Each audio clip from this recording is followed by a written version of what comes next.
Первый вопрос.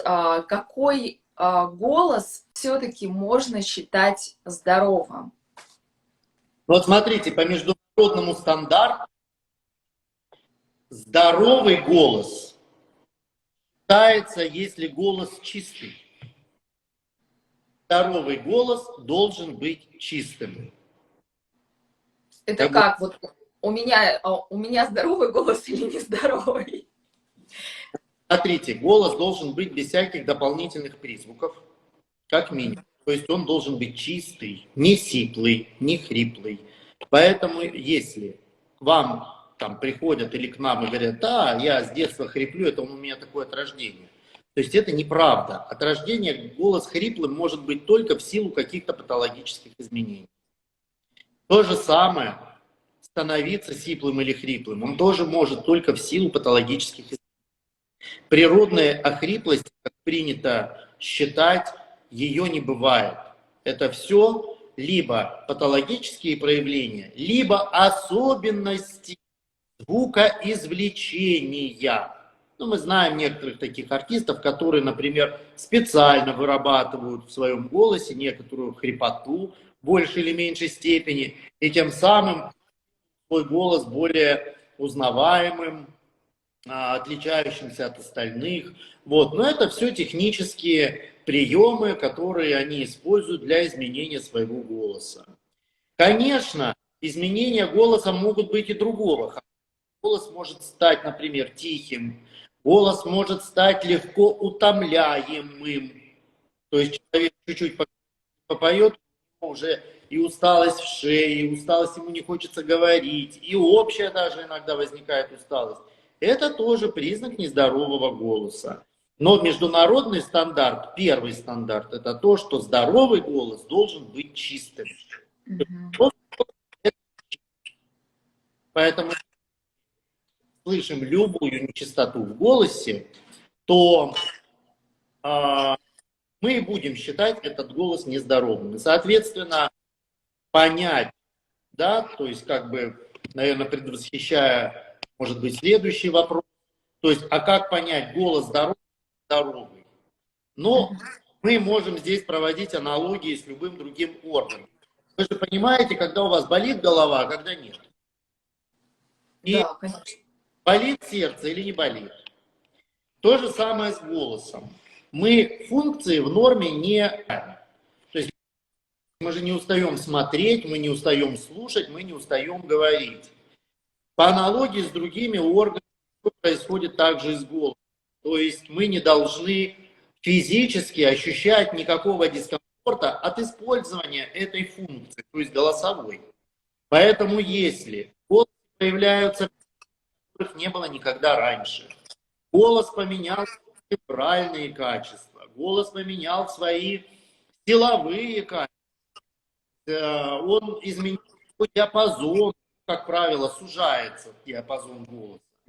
Если голос стал легко утомляемым, это признаки того, что с гортанью или еще с чем-то явно нездоровье, потому что гортань очень зависимый орган, голосовые складки тоже очень зависимы от различных факторов внешних, а также от состояния других органов и систем. Гортань очень редко, ну не то что очень, но достаточно редко реагирует на какие-то изменения, как в первичном порядке, да, то есть, собственно, какие-нибудь только ларингиты, да, воспалительные заболевания в гортани, вот, или еще что-то, что ведет к изменению голоса. Как правило, изменения в гортани носят вторичный характер. То есть происходит рефлюкс, да, в силу заболевания желудочно-кишечного тракта. Можно я сейчас Да. вопрос, да, сразу из ленты.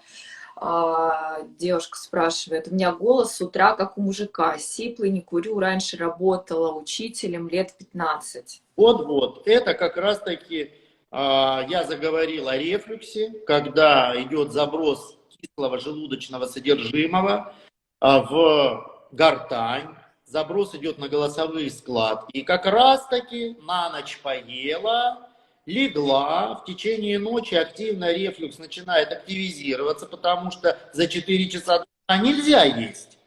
Все, а здесь в силу патологических изменений вот этот рефлектат, то есть вот этот выброс, который в кислую среду, pH кислый, он попадает на голосовые складки и обжигает их. Возникает воспаление, отек, и поэтому вот как раз-таки частая жалоба с утра – это понижение тембра голоса. Это тоже свидетельствует о том, что что-то не в порядке, нужно разбираться и лечиться. Сразу вопрос. Я уже, да, мы с вами как-то говорили про рефлюкс, что изменяется голос. Я сразу хотела уточнить. Вот есть такая рекомендация от остеопатов, от ортопедов и, по-моему, даже от нутрициологов. Я хотела ваше мнение услышать на этот счет, что спать нужно на левом боку. Что именно сон на левом боку ну, как сказать, снижает вероятности появления рефлюкса в связи с вот анатомическим устройством желудка, ну, с его вот таким вот положением. Насколько эта информация, вот, что вы об этом знаете и как вы к этому относитесь? Что кардиологи-то запрещают спать на левом боку. Кто запрещает? Кардиологи. Кардиологи? Почему? Не рекомендуют спать на стороне сердца. Ну, не знаю, у меня очень двоякое к этому отношение. Там же ребра, причем здесь... Значит, смотрите, если рекомендуют, то есть как бы да, это правильно, то, что на правом боку проявления рефлюкса будут меньше, чем если лежать или спать на левом боку. Это верно, это связано с... Но если у человека проблемы с сердцем, не забывайте о том, что кардиологи не рекомендуют спать на левом. Гастроэнтерологи не рекомендуют спать на правом боку. И что нам тогда остается? Вот эта рекомендация как раз-таки более распространена, что спать надо в возвышенном положении, на спине. Ну вот здесь я, как стоматолог, могу на эту тему не согласиться. Вот. Я никогда на самом деле своим пациентам вообще не даю подобных рекомендаций. Я не требую от них спать ни в каком-то определенном боку. Я вообще вот лично, я вообще не могу спать на спине. Вообще. То есть никак. То есть я могу и все. Я не могу, не привык. И у меня начинается прям ломка, я на спине не сплю, не лежу, ничего. Тем более в повышенном положении. Это тоже для меня, например, чуждо. Поэтому рекомендация одна. Если вы будете соблюдать противорефлюксный стиль питания, как я его называю, соответствующую, вести вот этот правильный пищевой образ жизни, правильный, который требует рефлюксная болезнь, и не за 4 часа до сна, как тоже требуется при рефлюксной болезни, вы можете спать на любом боку. А можно вот я дальше отвечу на вопрос, так как все-таки проект называется «Диалоги О», а вы меня откорректируете. Вот молодой человек задает вопрос, но может ли осипнуть с утра голос, если ночью человек плохо дышит носом? Вот смотрите, это вот просто из моего, да, вот моих каких-то знаний, когда человек спит на спине, особенно вот если мышцы языка расслаблены, и здесь очень такой вот как бы большой гамак, бывает так, что это вынужденное положение из-за спазма затылочных мышц, и тогда рот высыхает. И, соответственно, нос отекает. И поэтому вот, ну, собственно, вот от стоматологов, которые занимаются ночным апноэ и храпом, поэтому вот есть вот такая рекомендация спать на каком-либо из боков.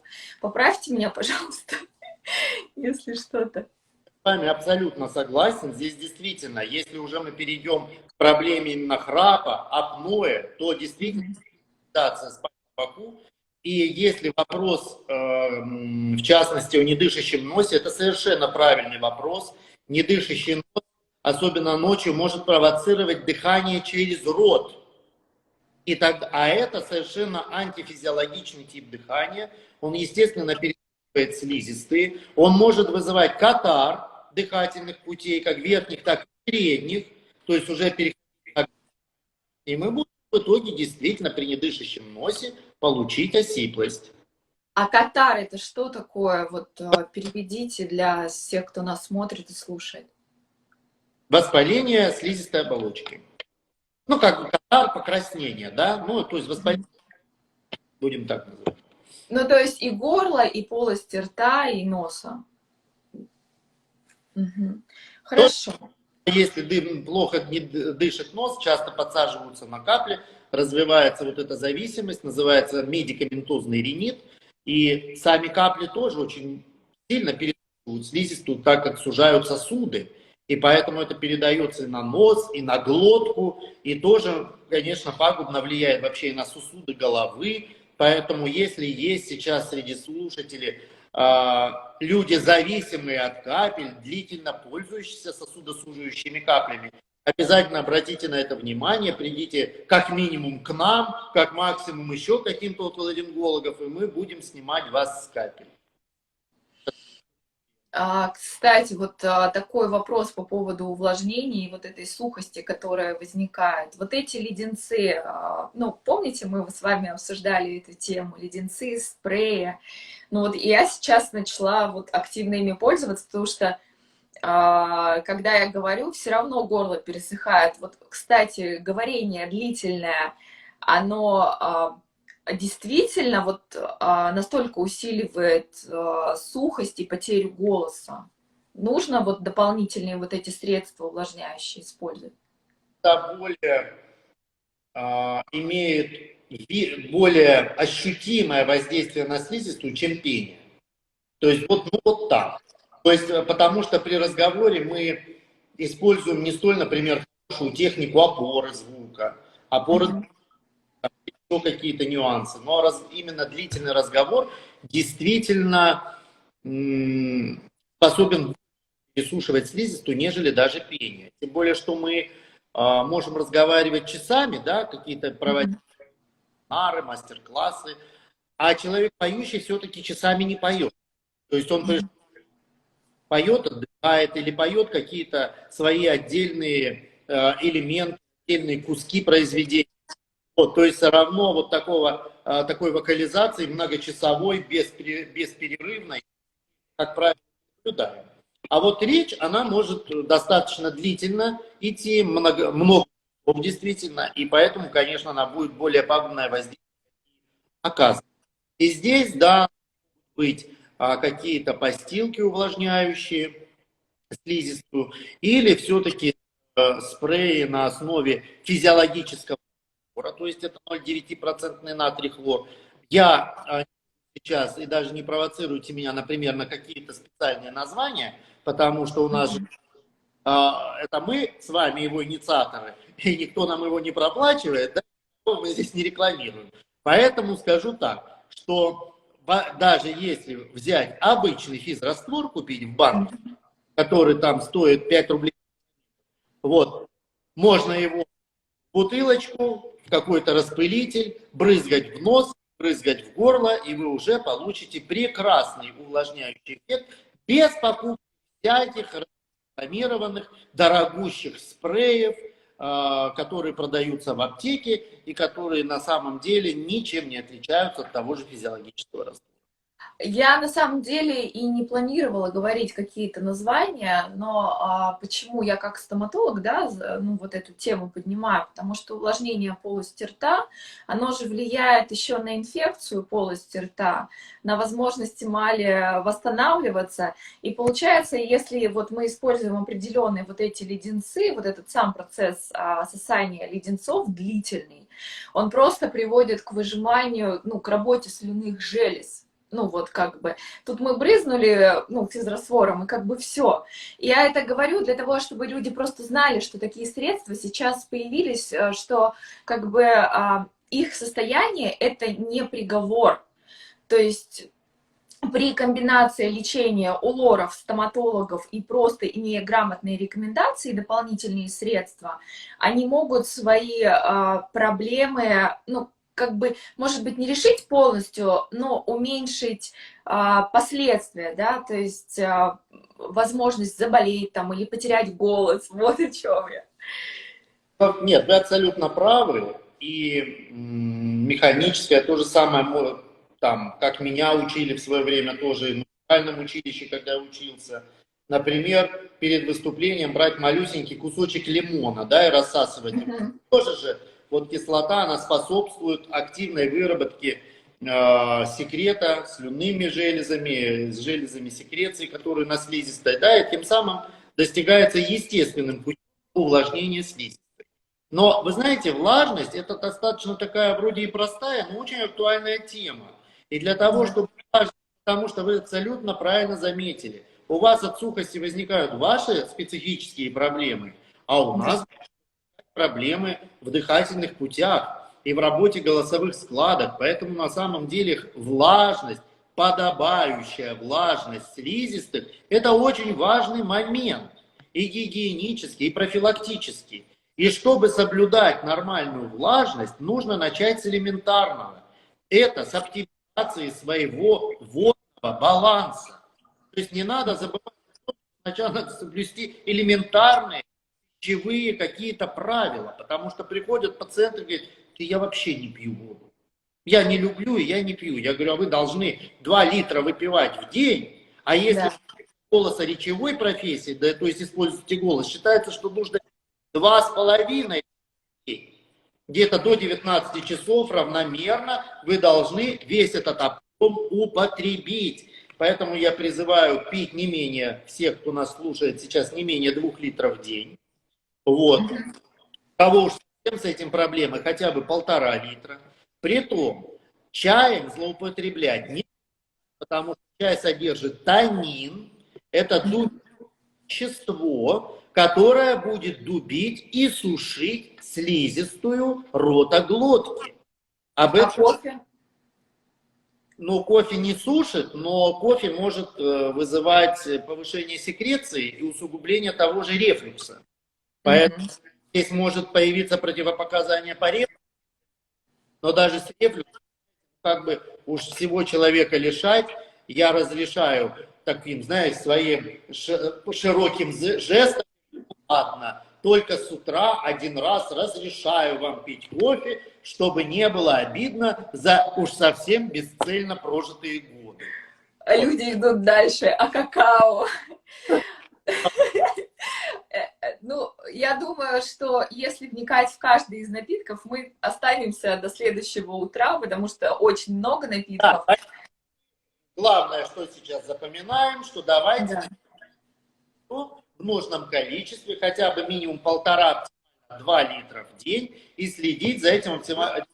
Это у нас будут и биохимические процессы протекать так, как следует, и слизистые наши будут поддерживаться в нормальном увлажненном состоянии. Да, если кому интересно, у меня там есть пост про напитки, просто вода, у него самый нормальный pH, который для полости рта нормальный. Большая часть напитков имеет кислый pH, и, собственно, это. Как стоматолог, единственное хочу сказать, у тех, у кого чувствительность зубов, пожалуйста, будьте аккуратны с лимоном, тогда вам нужны правильные гели и зубные пасты, чтобы зубы не были чувствительные. Вот и все. А лимон, да, вода с лимоном действительно очень замечательно. Лев Борисович, скажите, пожалуйста, какие еще заболевания, помимо рефлюкса, влияют на голос? На голос могут повлиять абсолютно любые заболевания. И мы часто, когда приходит к нам пациент, мы первые, кто начинает предполагать те или иные заболевания у пациента. И мы, конечно, часто находим и проблемы с шейным отделом позвоночника, и дисфункциональные явления со стороны щитовидной железы, со стороны половых, со стороны обмена веществ. Мы первые начинаем подозревать, что что-то может быть не то, и отправляем на дообследование. Поэтому возьмите любой орган, любую Мгм. организма, она может привести к тем или иным вторичным изменениям в гортани, а соответственно и к проблемам с голосом.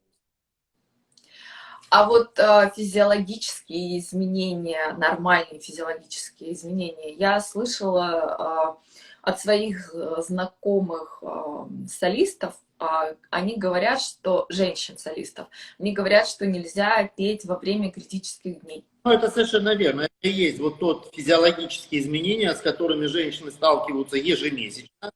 Вот, спальный период. Поэтому действительно в этот период мы не рекомендуем давать голосовые нагрузки. Вот. Но это, наверное, существенное физиологическое изменение. Второе физиологическое изменение – это мутация, то есть период полового период, то есть подростки. Это тот такой критический возраст, с голосом нужно быть аккуратным. Опять, вот этот вот. беременность, лактация, то есть кормление грудью в этот период тоже нужно голосом быть аккуратным, голос не будет особо хорошо звучать, особенно в период лактации, вот, и петь достаточно в этот период. Но у мужчин таких особых физиологических изменений мы не наблюдаем. Только если патология, опять-таки, со стороны гормонов, если нехватка тестостерона. Ну, мы сейчас плавно перейдем на вот эти все половые вещи. На самом деле это влияет. Мы вас не слышим, Лев Борисович, мы что-то звук пропал немного. Слышно? Да, что-то пропадаете немного. Да? Вроде говорю громко. Да, вот все, слышим. То есть половая сфера, да? Половая сфера тоже очень влияют на состояние голосовой функции. Понятно. А можно вам такой вопрос задать, ну, чтобы не сильно в науку уходить, в анатомию, откуда берется голос? Вот все-таки какие основные структуры отвечают за его воспроизведение? Значит, смотри, звук образуется в гортани. Все звуки, которые в гортани, называются голосом. Голос при этом может продуцироваться не только голосовыми складками, а, например, еще работой и вестибулярных складок гортани. Это те, которые находятся над голосовыми, и в норме они не принимают участие в фонации, они неподвижны, но их можно двигаться, и тогда мы получим, например, алтайское горловое пение. Вот этот характерный рычащий. Это использование вестибулярных складок в процессе фонации. Но, как правило, и голосовые, и вестибулярные, они участвуют в фонации вместе, и поэтому дают вот такой специфический звук. Поэтому все звуки, которые в гортани, мы традиционно называем голосом. Чтобы голос возник, дыхательные пути должны подвести к гортани воздух. То есть, чтобы звук получился, да, нам нужен воздух, чтобы заколебать воздуха и голосовые складки, чтобы могли спродуцировать звуковую волну. Это два главных условия. То есть мы вдыхаем, посылаем воздушный поток к голосовым складкам или вообще к гортани, а уже структуры гортани, приходя в функциональную активность, то есть голосовые, вестибулярные складки, ну в основном голосовые, будем не усложнять, пока говорить, голосовые складки, все, они смыкаются и начинают при прохождении через них воздушного потока продуцировать звук, который называется голосом. Он выходит, попадает в резонаторы, которые у нас располагаются в лицевом скелете. Резонаторы это полости, которые резонируют, усиливают наш голос и делают его неповторимым, как отпечатки пальцев. Как отпечатков пальцев нет одинаковых, так и нет одинаковых голосов. То есть каждый наш тембр, он уникален. Поэтому и назвали тембр. Тембр в переводе с французского слова обозначает штамп, клеймо, метка. Поэтому я всегда говорю слушателям на лекции, говорю, мы с вами уже рождаемся меченными, заклейменными.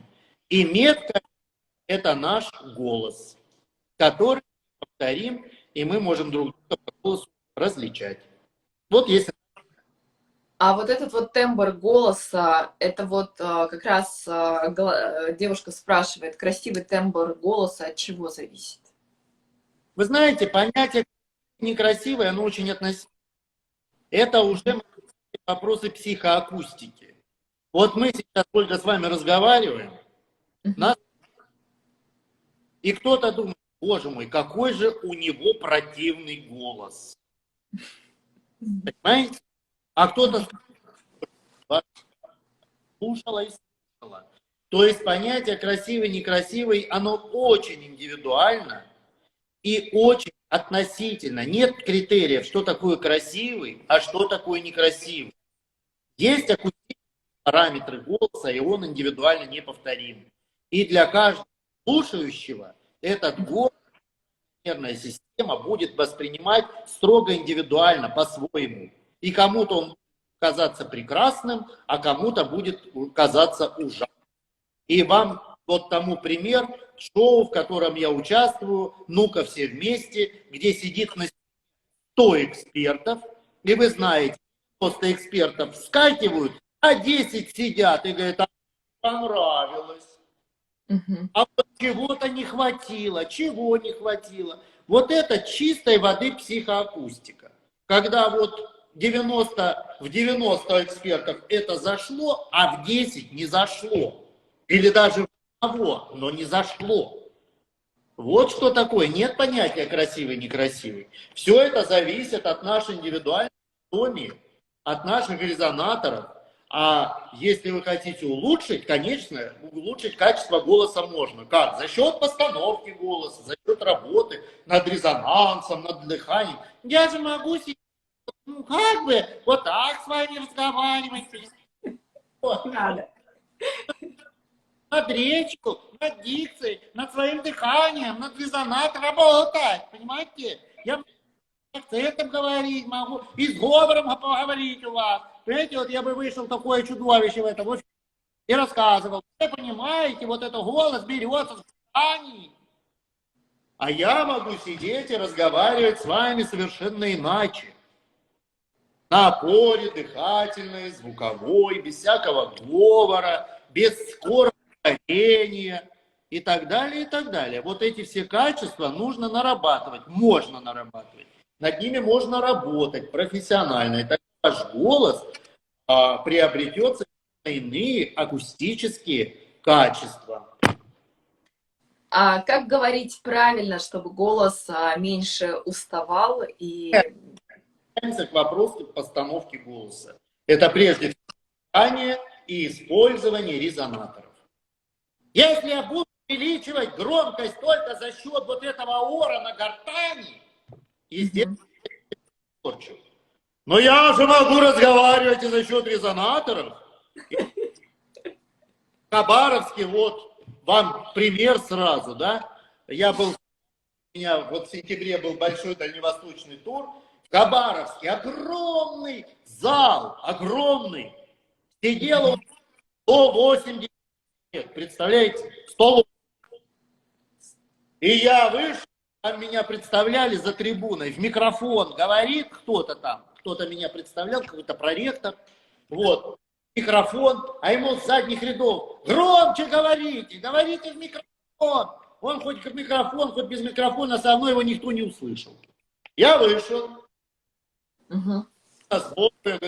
меня слышно на задних рядах, и мне зааплодировал. А, говорит, это мы понимаем. И засмеялись все. И я вот в такой динамике 5 часов установки на вот этот зал без микрофона я вещал. И ни один человек ни разу не сказал, возьмите микрофон, вас не слышно. Это очень сложно. Да, это владение техникой, разговора, это не так просто. У нас даже профессиональные артисты после театральных институтов, закончившие кафедры сценической речи, не умеют пользоваться своей речью. Понимаете? Они выходят и на сцене все равно орут на горле, как говорится. И потом приходят к нам узлы лечат. Поэтому, безусловно, остается техника голоса речевым аппаратом.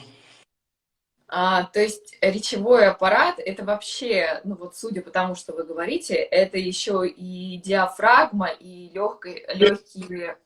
Безусловно, это же не только ваши органы артикуляции, с которыми вот как раз вы непосредственно сталкиваетесь.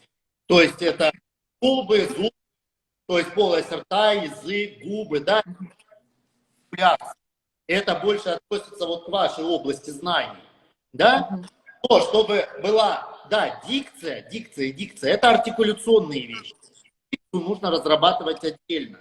Но когда вы подключаете голос, чтобы ваша речь, дикция была звучащей, была звучной, то есть на основе голоса, мы же можем говорить. И тогда у нас останется что? Шепот. Да? Это вот шепот, это речь, которая лишена голоса.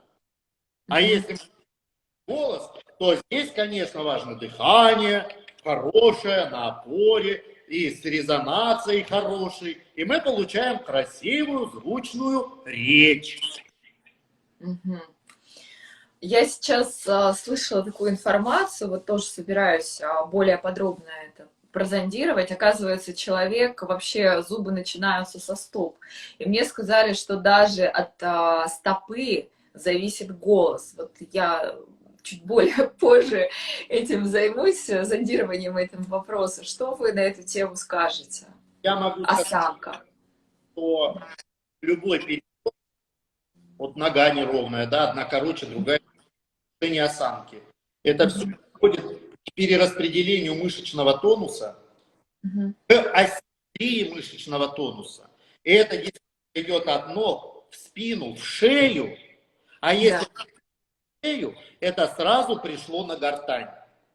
И если изменен тонус мышц в шейно-воротниковой зоне, это для нас самая страшная зона. Все, у нас начнется какой-то дисбаланс в работе самих голосовых складок из-за нарушения тонуса. И мы это часто видим, отправляем к остеопатам также, к ортопедам для того, чтобы все это выравнивать. Вы очень хорошо сказали. Но вот мне всегда все равно было любопытно, как люди с асимметрией, да, потому что я тоже сейчас углубляюсь в восстановление симметрии лица, вот эта разница бровей и всего остального, это начинается с ног.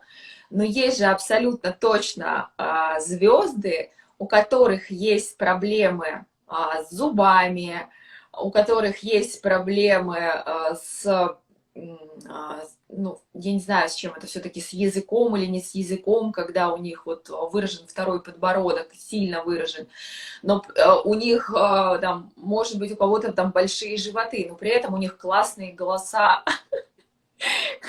Как это, техника или что это? И ну, вы же тоже знаете, что, например, ну, если, то есть здесь, смотря, опять-таки, вопрос сложный. Ведь красивые зубы, это не значит здоровый прикус. То есть, Да. добившись, например, красивых зубов, красивой улыбки, наоборот, прикус становится неправильным. И тогда, как тонус будет весь перераспределяться, и мы получим патологию со стороны голоса-речевого аппарата. Вот, поэтому эти вещи ортодонтические ваши, они приводят к нашим последствиям, потому что все-таки у организма очень достаточно высокие адаптивные способности. И наш организм способен к многому адаптироваться и многое компенсировать. То есть компенсаторные же возможности тоже есть. Поэтому это поголовно у всех, у кого нарушен прикус, поголовно будут страдать голос. Нет.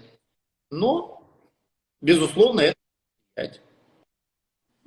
Сейчас даже есть новый термин ортотропия, который включает в себя вообще функцию, ну, как строение черепа и работу мышц в комбинации. То есть это и ортодонтия, и ортопедия, и постура, и работа вообще мышц целиком. Вот ортотропия. Ну, новое, мне кажется, это новое направление, которое будет очень востребовано.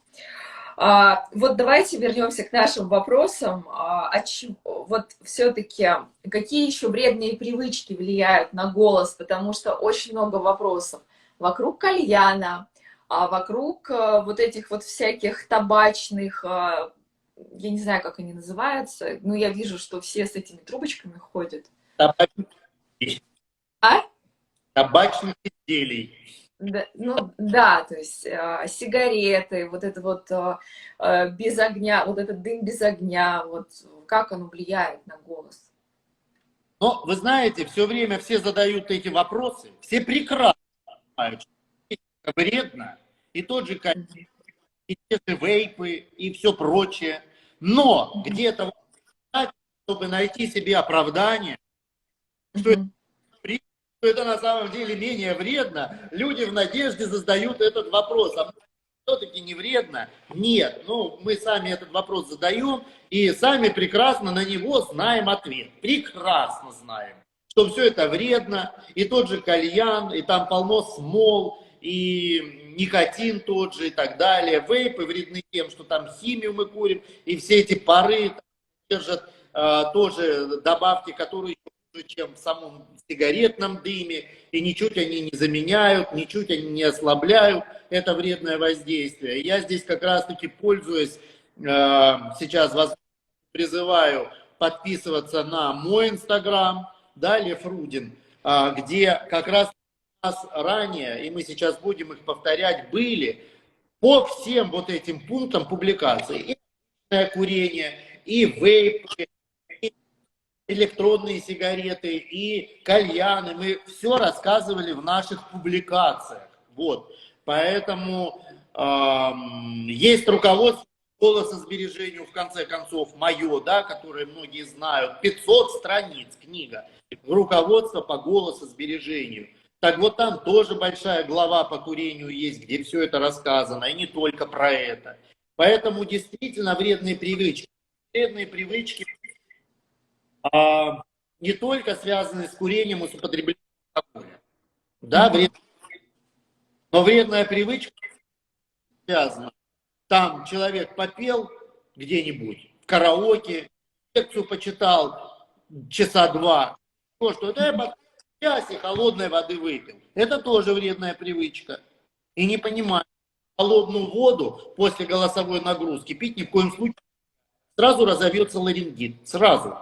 Потому что все там разгорячено, кровоток там интенсивный, там все в рабочем находится таком, грубо скажем, разгоряченном состоянии, Мгм. любое неправильное движение, или очень горячее что-то хлебануть, или очень холодное, все, сразу получите болезнь. Это тоже вредная привычка, непонимание вот этих гигиенических правил. Вот. А вот вопрос тогда, мороженое летом именно по этой причине приводит, может привести к ангине и к Да, заболеванию горла?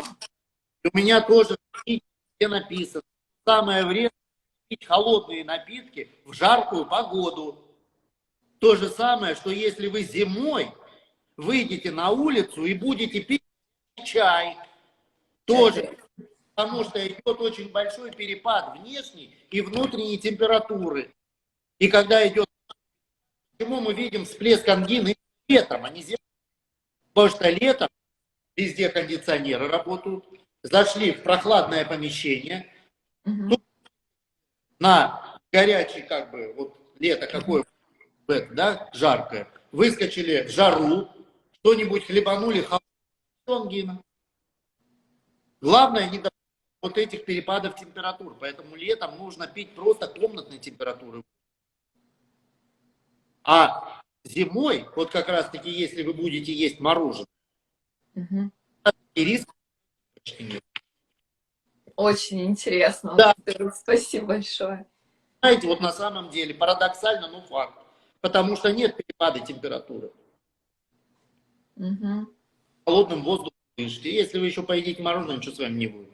Но аккуратно, конечно, не заглатывая его, да, вот так аккуратно, и ничего не случится, потому что оно и так холодное, как окружающий воздух. А от чего будет зависеть стабильность голоса? Это может быть каким-то генетическим, я не знаю, фактором, ну вот выносливость голоса. стабильность, выносливость, потому что вот мне кажется, я когда очень долго разговариваю, бывает, что у меня так, я так Значит, туда-сюда. типа некоторые врожденные механизмы, врожденные условия, которые снижают выносливость голосового аппарата. Знаете, я еще 20 лет такой диагноз не поставил. Потому что, например, самая распространенная причина снижения тонуса голосовых складок – это хронический. Мы промываем миндалины, и вся выносливость сразу восстанавливается. И жалобы куда-то деваются. Поэтому так, что большинство голосовых проблем, они надуманы из-за того, что некачественно проведена диагностика. А если даже и проведена, то она неадекватно лечена. Вот и все. У нас остается 5 минут. Давайте сейчас прочитаю вам вопросы, которые нам задали. И будем тогда подходить к окончанию эфира. В понедельник, напоминаю, розыгрыш вашей книги и сертификата.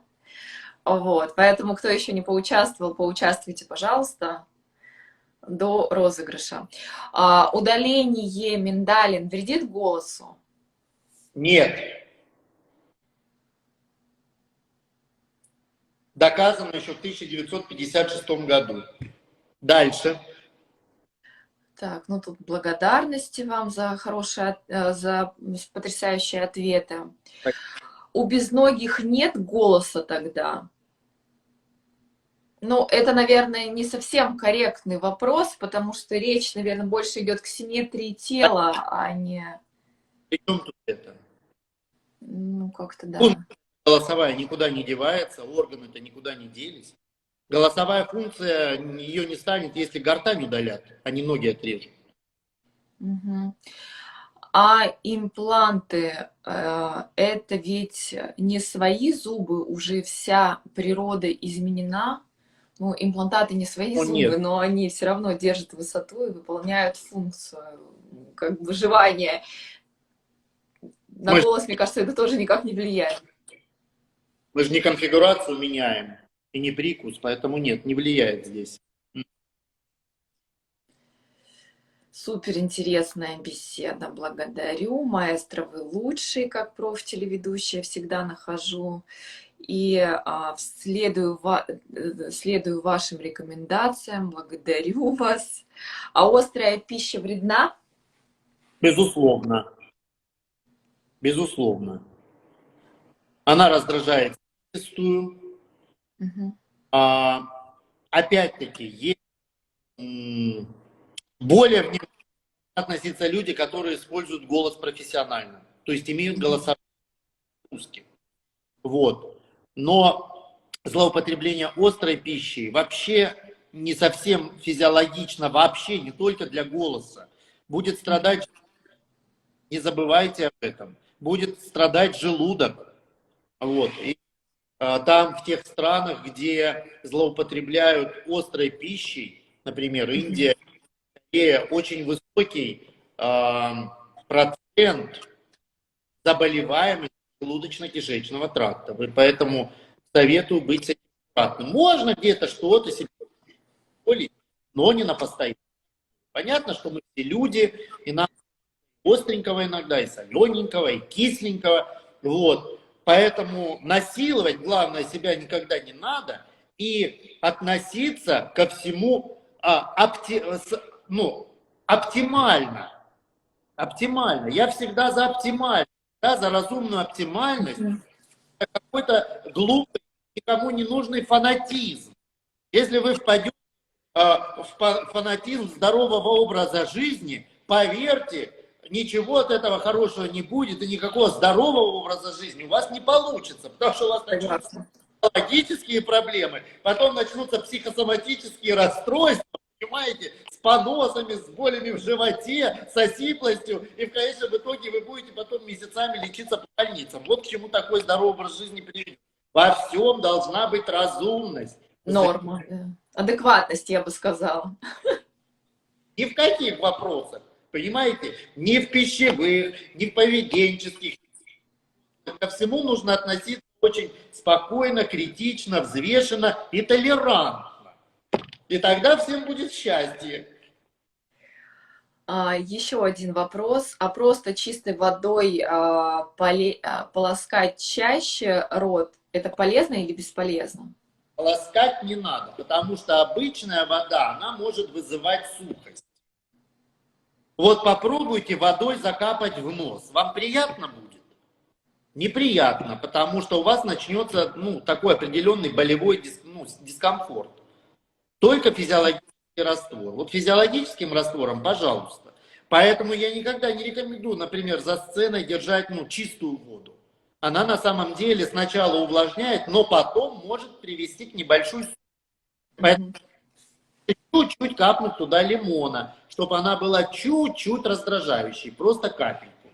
Тогда стимулировать свои собственные железы. Я бы сейчас хотела некоторые точность по физраствору. Вот физраствор в банке это 0,9% соли. А вот эти вот спреи, которые в нос, там есть более высокая концентрация соли. Она, мне кажется, уже не несет такой функции, потому что одно время, я помню, часто использовала. Да. Это смотря на спрей, потому что есть спрей, и тогда они именно физиологической концентрации, то есть именно раствора. А есть, которые, например, спреи, они наоборот для очищения носа, для Мгм.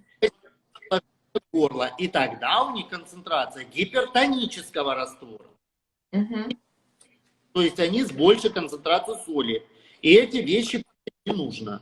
То есть мы получаем гипертоническим раствором как раз-таки не увлажнение. В горле, Мгм. вот спреи для горла готовы, они имеют гипертонический тоже концентрацию, но почему? Тем самым они заставляют собственные железы глотки вырабатывать слизь, и тем Мгм. самым появляется вот этот увлажняющий эффект. В нос, когда вы такое брызгаете, там наоборот у вас начинает в носу все активно отделяться. Поэтому гипертонический раствор используется для лечения насморка. Но для Мгм. увлажнения вполне сойдет обычная физиологическая концентрация соли, 0,9%. Мгм. Спасибо большое, правда, очень интересно. У меня последний вопрос. Подведем итоги нашего сегодняшнего эфира. Мы разобрали, что нарушение голоса может быть из-за любых физиологических нормальных состояний, из-за патологических состояний, из-за нарушения мышц в теле, что обязательно нужно закрывать рот, дышать носом, следить за тем, чтобы не было храпом, и вовремя к вам ходить, если вдруг появляются какие-то изменения. Хрипотца, сильно низкий голос, что вы обязательно дадите те советы, которые помогут выйти из вот этой сложной ситуации и отправите к нужным специалистам. Но у меня вопрос в следующем заключается. На чьей странице будет найден победитель и как получать подарки? Так, это вопрос на засыпку, потому что это не ко мне. Я вообще не в курсе, что а? Не, я в курсе происходящего, но я вообще не понимаю в технологии. Поэтому сейчас, если хотите, я буквально... Подождите. Да, ждем. Ждем. Напоминаю вам, что эфир, да, будет опубликован. Мгм. Вы задаете надо ли вообще на засыпку, я не могу ответить. Вопрос на засыпку у меня есть. Подскажите, пожалуйста, на какой странице будет проведен розыгрыш и как будут вручены подарки? Я не знаю. На вашей странице или на моей? Хорошо, мы тогда решим этот вопрос. Розыгрыш в любом случае будет в понедельник. Следите внимательно за нашими сторис, очень внимательно. Наверное, И, как бы, просто книга же ваша, и поэтому и это мы сейчас наших СММщиков все узнаем. Да, давайте у нас хорошо сделаем без проблем. все. Мазер, все. Благодарю вас за то, что нашли время. Лев Борисович, спасибо большое в вашем плотном графике. Спасибо, что нашли время. Еду. Вот, общаться и коллаборироваться таким же образом. Как коллаборировать. Вот. Сейчас немножко пропало, я не услышала, что вы сказали. Также коллаборировать в будущем. От слова Да, да, я его 2 дня учил. коллаборация. Ага. Коллаборироваться. Ну, хоть что-то у вас не так хорошо получается, как у меня. Из речевого.